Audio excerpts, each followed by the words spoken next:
Hi, it's Obi-Wan. We are reading The Ghost of Skeleton Rock. Let's see here.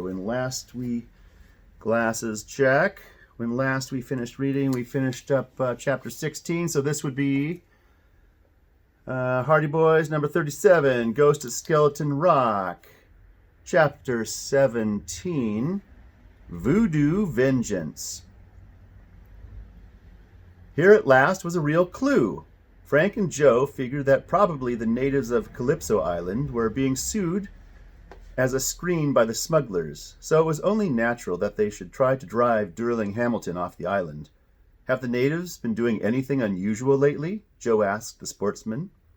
I mean, have you noticed mysterious ceremonies? Hamilton puffed his cigar for a moment. Well, he replied, I did see a blue speedboat put in on the native side of the island yesterday. A blue boat! Tony's eyes flashed excitedly.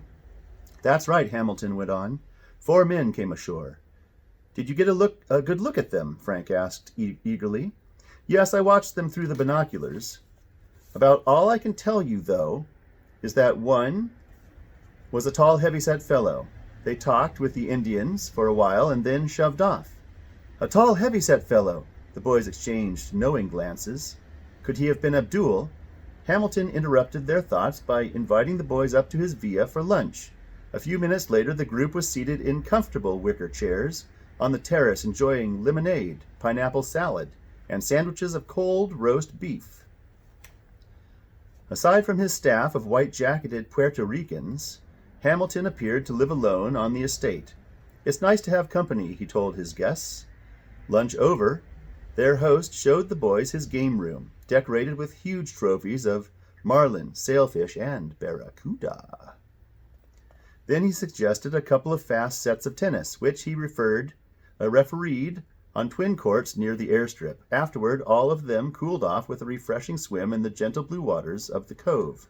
By this time, it was late in the afternoon. You've given us a wonderful time, sir, Frank told Hamilton when the boys had finished dressing. Now we'd better start back to San Juan. Nonsense! The sportsman paused to bite off the tip of a fresh cigar. As I told you, we won't have many visitors out here. Gets mighty lonesome. I want you boys to stay and be my guests as long as you like. Chet and Tony, though eager to extend their visit, left the decision to the Hardys. Frank and Joe were excited about the possibility to do more exploring, but to throw Hamilton off the scent, they deliberately hesitated in accepting the invitation. At least stay overnight, Hamilton urged. If you get bored, you can go back tomorrow morning. Well, if you put it like that, Mr. Hamilton, Frank grinned, I guess we'll accept your invitation. Fine, wonderful. Their portly host beamed. I'll cook part of the dinner myself. I'm quite a chef in my spare time, he boasted. I'm counting on some real appetite to do it justice. The dinner of rock lobster and red snapper proved to be delicious. Both Frank and Joe took only the snapper, which was broiled to a juicy turn, but Tony and Chet ate liberally of both dishes. After dinner, they strolled out on the terrace under the stars. Chet sank into a deep lounge chair and let his head loll back. Oh, he groaned, I must have eaten too much. Is that unusual? Joe needled. No kidding, Chet replied. My stomach feels like lead. Tony looked a bit unhappy too. I don't feel so well myself, he confessed. As the boys continued to feel uncomfortable, Durling Hamilton became concerned. Just sit there and take it easy, he advised. I'm sure it'll pass off. Too much excitement for one day, maybe. Not good for digestion. Meanwhile, Frank and Joe decided to do some sleuthing around the southern end of the island. Saying that they needed exercise, they excused themselves and wandered off along the smooth, sandy beach. Darkness had fallen, and a full yellow moon was rising over the water. A cool trade wind wafted through the palm trees. Suddenly, Frank gripped his brother's arm. Look! A campfire! He pointed. The flickering orange flames were visible through the dark foliage a short distance back from the beach.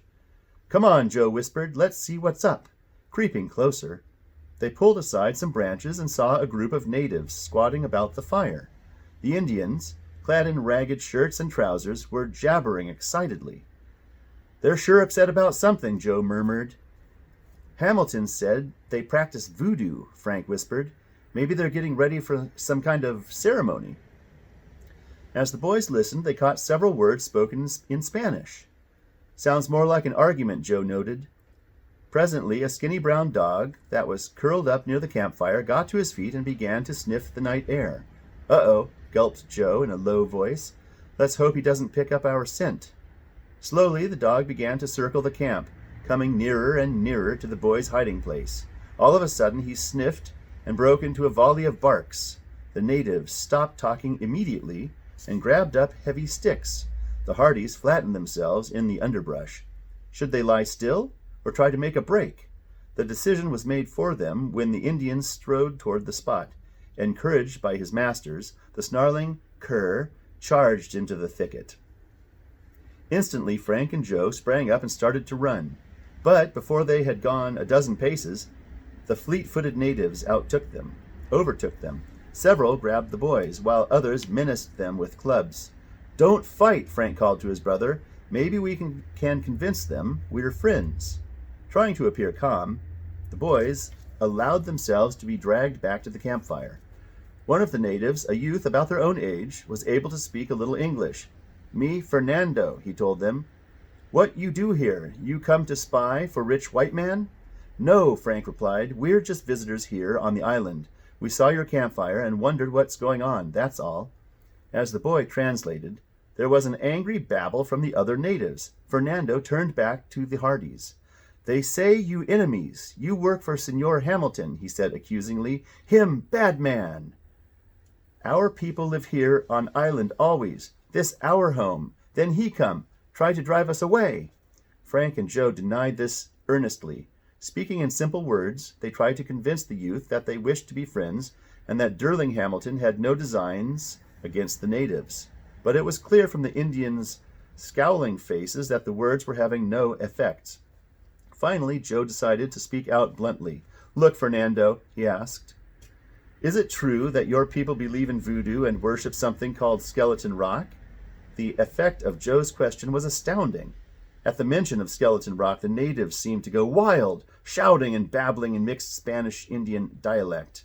They seized the two boys and hurled them to the ground. Frank and Joe fought like wildcats, but were soon tied hand and foot. Then the natives began to drag them down to the water's edge.